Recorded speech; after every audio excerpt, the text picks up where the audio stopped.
Praise the lord.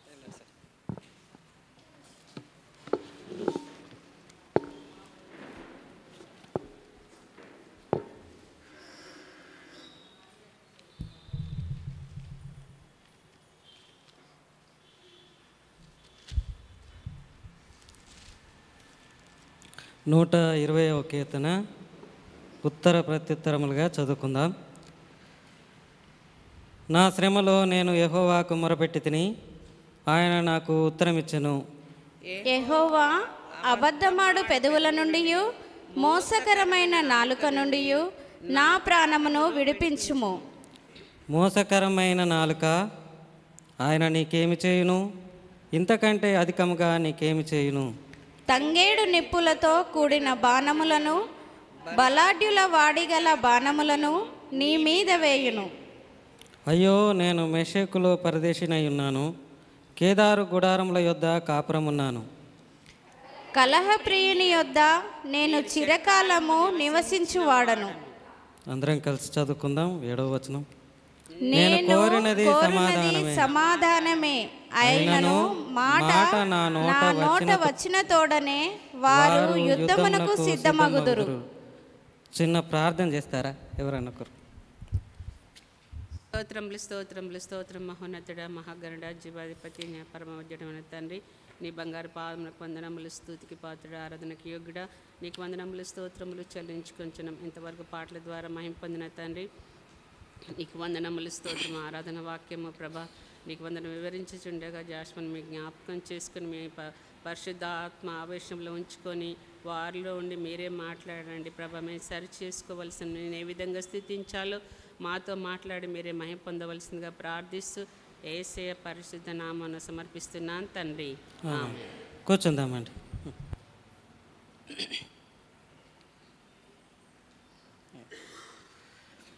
నాకు ఒక సహాయం చేయాలి, నాతో మాట్లాడాలి, తెలుసు కదా. రెండవది, నాకు ఒక 4 పిల్లలు కావాలి.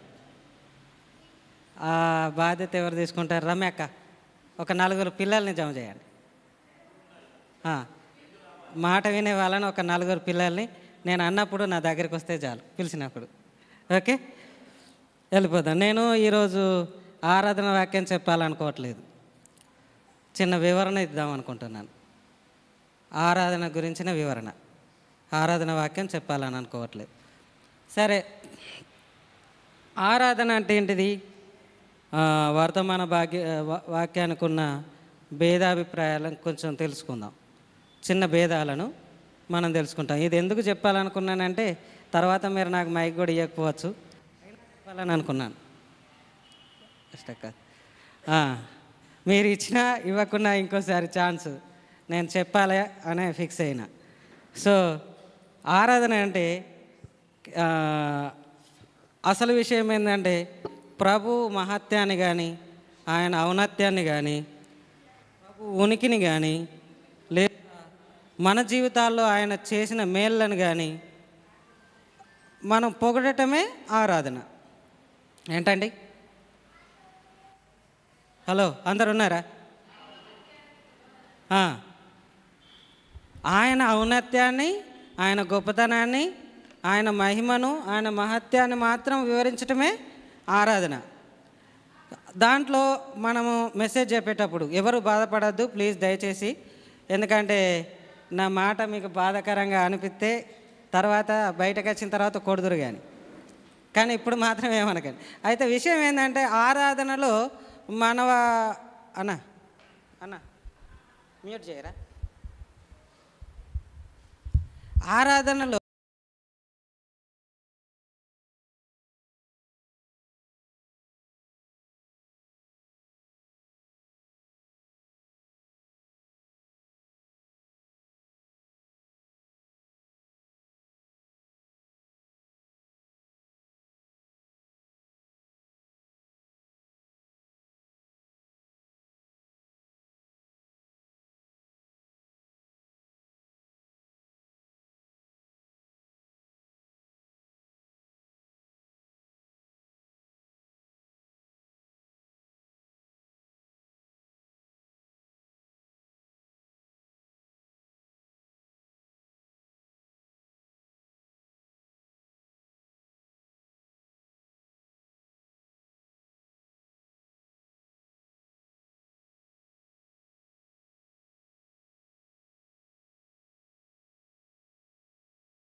దీన్ని బట్టి మనం ప్రార్థనకు దీనికి వ్యత్యాసం తెలుసుకోవాలి. అడిగి వేడుకోవటం అవసరం లేదు, ఇంకా సమర్పించుకోవటమో అంజలి ఘటించటమో లేదా వినయంగా ఆయనకు చేతుల్లో కరములు అప్పచెప్పటమో అనేది మన లాస్ట్ ప్రార్థనలో ఎండింగ్లో ఆరాధనలో ఎండింగ్లో రావాల్సింది. ప్రార్థనలో ఎండింగ్లో రావాల్సింది అడిగి వేడుకోవటం కానీ ఇంకేదైనా కానీ అడుక్కోవచ్చు. ప్రార్థనకు ఆరాధనకు ఉన్న వ్యత్యాసం. అయితే వర్తమానంలో ఇప్పుడు మనం ఆరాధన చెప్పుకునేటప్పుడు ఎప్పుడు కానీ హెచ్చరికగా రాకూడదు. హెచ్చరిక కానీ దిద్దుకోద్దాం కానీ మన జీవితాలను మనం పరీక్షించుకుందామని రాకూడదు. ఇవన్నీ నాకెట తెలిసినాయి, నువ్వే పెద్ద చెప్తున్నవేంది అని అనుకోవచ్చు. నేను చిన్నప్పటి నుంచి ఒక ఫెలోషిప్లో పెరిగాను, దాదాపు సేవకుల దగ్గరనే పెరిగాను. దాన్ని బట్టి ప్రభువు నాకు చిన్న జ్ఞానం ఇచ్చాడు. ఇది నాకు వర్తమానం చెప్పేటప్పుడు కానీ ఆరాధనకు దీనికి వ్యత్యాసాన్ని చెప్పాడు. మీరెవ్వరు ఫీల్ కావద్దు, మీకంత చిన్నోని చెప్తున్నానని. నాకు తెలిసిన విషయాన్నే నేను మీకు చెప్తున్నాను. నేను నేర్చుకున్నదే ఆ విషయాన్ని నేను మీకు చెప్తున్నాను. ఆరాధన వాక్యం చెప్పే ప్రతిసారి మనము దేవుని ఔన్నత్యాన్ని, దేవుని గొప్పతనాన్ని, దేవుని మహోన్నతమైన ఉన్నత స్థాయిని, లేదా ఆయన మన జీవితాల్లో చూపిన కృపకు, అవే ఆరాధన, దాన్నే ఆరాధన. కాబట్టి దీన్ని గుర్తుంచుకోవాల్సిందిగా వేడుకుంటున్నాను. తర్వాత ఆరాధన సంగతి ఏంటంటే అది ఎలా ఆరాధించాలి అనేది చూసుకుందాం. ప్రభువును ఎలా ఆరాధించాలి?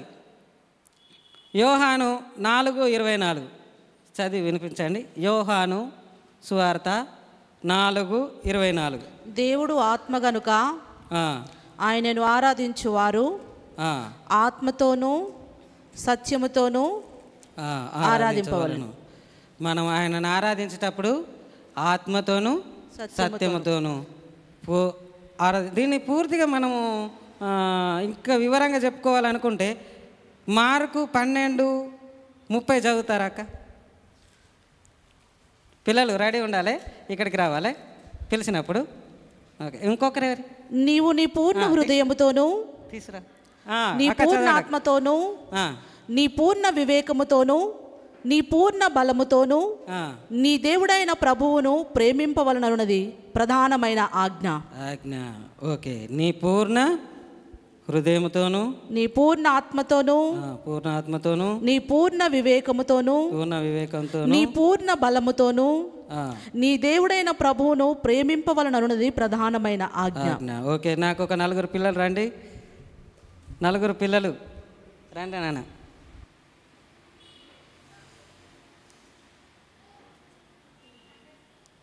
శ్రీకాంత్ తోడొస్తావా?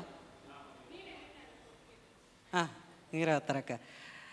ఓకే, నేను జస్ట్ ఎగ్జాంపుల్ చెప్పడానికి ఇది చూపిస్తున్నా. పూర్ణ హృదయం అనుకుందాం, పూర్ణ ఆత్మ అనుకుందాం. అక్క చదవండి అక్క.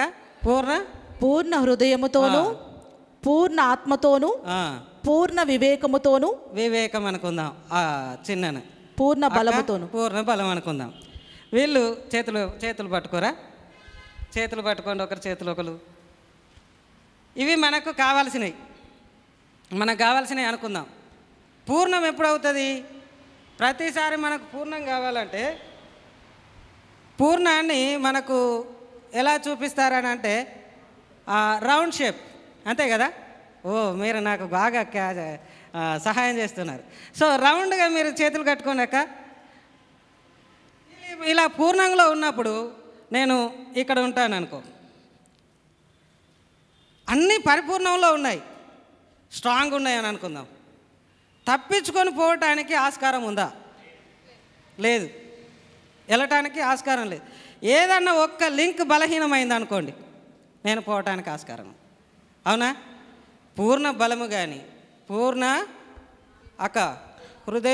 హృదయముతోను, పూర్ణ ఆత్మతోను, పూర్ణ వివేకముతోను, పూర్ణ బలముతోను, ఇవన్నీ స్ట్రాంగ్ ఉన్నప్పుడు ప్రభు ఇక్కడ ఉండటానికి ఆస్కారం ఉంది. లింక్ తగ్గిపోతే వెళ్ళిపోతాడు. అంటే మన ప్రార్థనలో చాలు మీరు వెళ్ళిపోతారు. మన ప్రార్థనలో ఏదైనా లోపించిందని అంటే అది పరిపూర్ణము కాలేదు. అంతేనా? పరిపూర్ణం కాలేదు. పరిపూర్ణం కాలేదంటే దేవునికి ఇష్టమా? ఇష్టం కాలేదు. ఇప్పుడు ఒక్కొక్కటి మనము ఇక వివరించుకుందాం.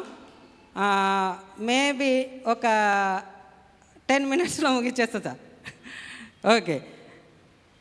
ఏంటంటే పూర్ణ హృదయంతో అని అంటే మన మనసు నిష్కలంకంగా ఆరాధించాలి. పూర్ణ హృదయంతో అంటే మనం మనసులో ఏది పెట్టుకోకుండా ఆరాధించాలి. కానీ మనసులోనే అన్నీ పెట్టుకుంటాం మనం. కుళ్ళు కుతంత్రాలు ఉంటే పరిపూర్ణమైన మనసు అవుతుందా? చెప్పండి, మాట్లాడాలి కదా. అవుతుందా అక్క?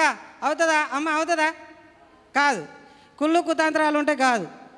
అబద్ధాలు ఆడితే అవుతుందా పరిపూర్ణమైన మనసు? మరి ఈర్ష్యా ద్వేషాలు ఉంటే అవుద్దా? కాదు. అన్న మౌత్ మ్యూట్.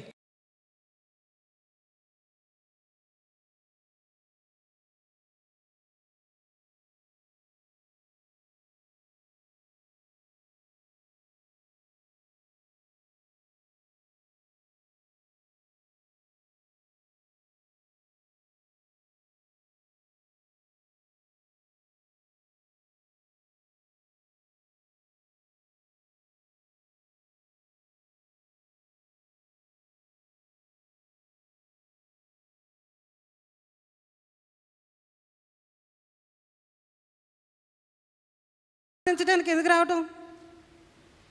పూర్ణ హృదయంతో పూర్ణ ఆత్మతో ఆరాధించడానికి వచ్చినాం కదా. పూర్ణం కాలేదు.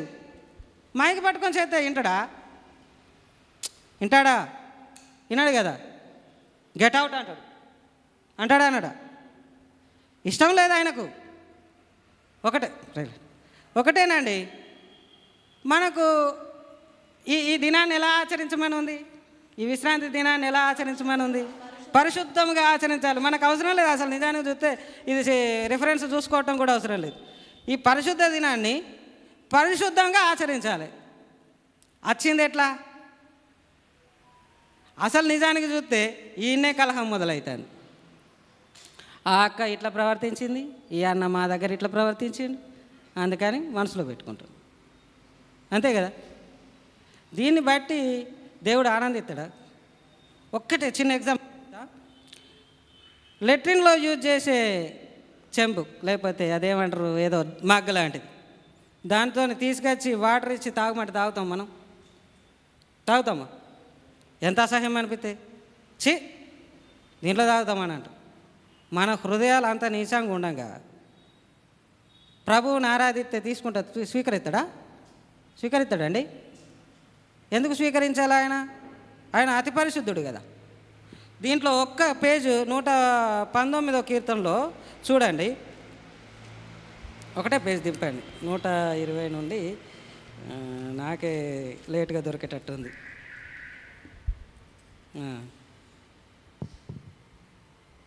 108వ వచనం, యెహోవా నా నోటి స్వేచ్ఛార్పణలను అంగీకరించుము. మనం నోటితో స్తుతించేది స్వేచ్ఛార్పణేనా? స్వేచ్ఛార్పణ అవుతుందా? స్వేచ్ఛం లేదు. ఎందుకు స్వీకరించాలి? ఆయన మైకి పట్టుకొని అందరం చేస్తున్నాం ప్రార్థన. స్వీకరిస్తాడా? స్వీకరించడు కదా. దాంట్లోనే ఏమైనా ఉందంటే ఇది ఏమవుతుంది తెలుసా? 2వ వచనం 3వ వచనానికి లింక్ అవుతుంది. చదవండి అక్క. 125. అబద్ధమాడు పెదవుల నుండి మోసకరమైన నాలుక నుండి నా ప్రాణమును విడిపించుము. మోసకరమైన నాలుక ఆయన నీకేమి చేయును? ఇంతకంటే అధికముగా నీకేమి చేయును? అబద్ధములాడే పెదవులు ఎవరి? మంది కావు, మనయే. ఎక్కడియో కాదు, మనయే అబద్ధం ఆడే పెదవులు. ఎవరి నుంచో విడిపించటం కాదు, మన దగ్గర నుంచి మనమే విడిపించుకోవాలి. అవునా? ప్రభు స్వచ్ఛమైన దాన్నే ఇష్టపడతాడు. ఆయన అతి పరిశుద్ధుడు. మనము చదువుకోవాల్సిన దాని మీద ఒకటి ఏమైనా ఉంటుందంటే, ఇందాక పూర్ణ మనసుతో దాన్ని చదివే మీద అద్వితీయుడగు యెహోవా అని అంటే ద్వితీయము కానిది అద్వితీయం. ఒకడే దేవుడు, ఒక్కడే ఆయన. దాంట్లో మనము తేడా చేస్తే ఆయన ఇలాంటివి కూడా స్వీకరిస్తాడు, ఇలాంటివి కూడా అంగీకరిస్తాడు అనలేదు. అహరోను కుమారులు అన్యాగ్ని తీసుకొచ్చారు కదా, అది మీకు గుర్తుంటుంది కదా. అన్యాగ్ని తీసుకొచ్చినందుకు ఏం చేసిండు? చంపేసిండు దేవుడు అక్కడనే, పవిత్రుడు కాబట్టి. కానీ మనం ఆరాధించేటప్పుడు నిజంగా భయం భక్తి లేకుండా ఆరాధిస్తాను. హృదయపూర్వకంగా పూర్ణాత్మతో, పూర్ణ బలంతో, పూర్ణ వివేకంతో ఆరాధించవలసిన మనం అన్నీ కడుపులో పెట్టుకొని వచ్చి మైకి ఇచ్చిండ్రు కదా అని ప్రార్థన చేస్తాను, ఆరాధిస్తాను. తప్పు. దేవుడు ఆయన ఉగ్రత మన మీదకి రాకుండా చూసుకోవాలి. రెండవదిగా, నేను బయటకు వెళ్ళంగానే మన వాళ్ళు ఏం చెప్తారంటే, చాలా బాగా చెప్పినావు అన్న వాక్యం అని అంటారు. నాకు అన్న ప్రతిసారి బాధ అనిపిస్తే, బాగా చెప్పిన వాళ్ళు వీళ్ళు నాకు ముఖస్థుతి చేస్తాను కానీ నేనేం చెప్పినో చెప్పట్లేదు. అసలు నేనేం చెప్పినో వాళ్ళకి అనవసరం. బాగా చెప్పి మాట్లాడిండు, కొంత నవ్విచ్చిండు అనుకుంటారేమో, బాగా చెప్పినావు అని అంటారు. ఎందుకు నాకు అది బాధ అవుతుందని అంటే, నేను ఇప్పటికి ఇది 5వ మెసేజ్ అనుకుంటా నేను ఇక్కడ ఇవ్వటం.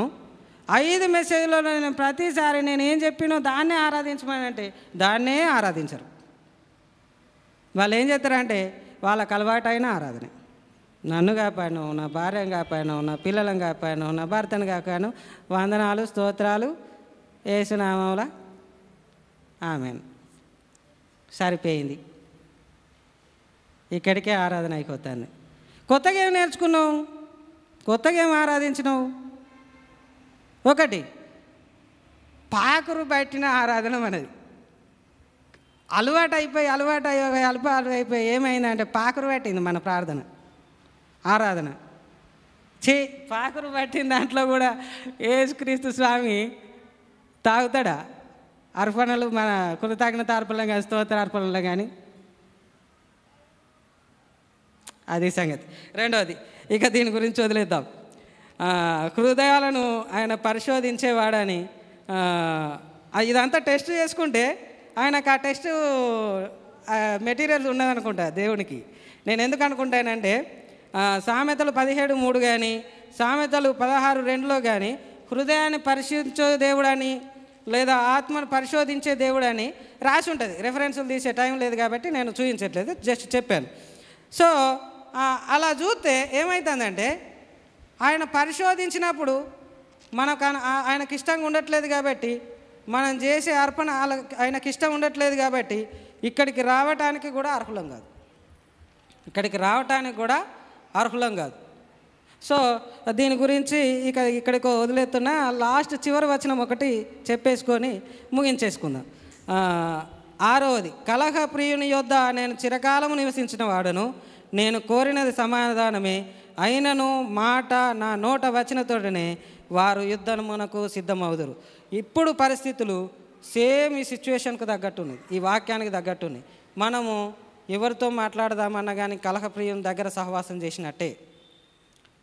యేసుక్రీస్తు గురించి తీసాము ఆ నోట్లోకి వెళ్ళి, వాడు సుర్రంలో ఎత్తున్నాడు మాకు వద్దని. అవునా? సువార్త చెప్పడానికి వీల్లేదు అసలు. అలాంటి పరిస్థితుల్లో ఉన్నాం.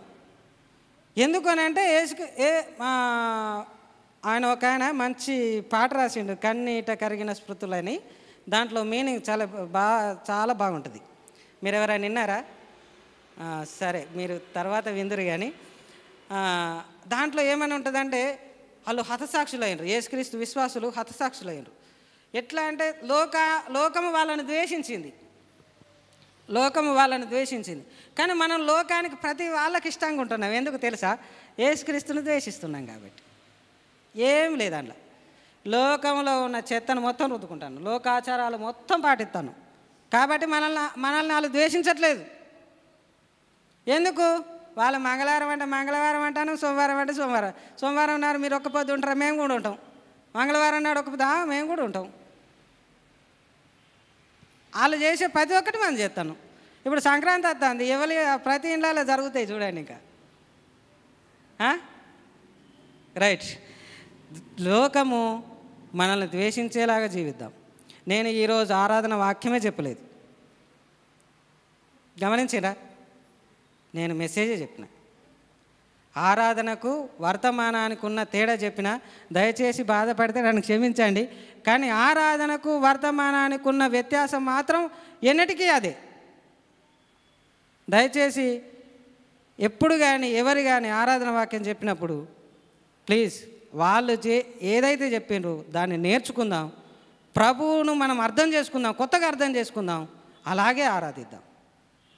ఓకే, థ్యాంక్ యూ అండి. సమయం ఇచ్చిన మౌంట్ సీనాయి సంఘానికి వందనాలు.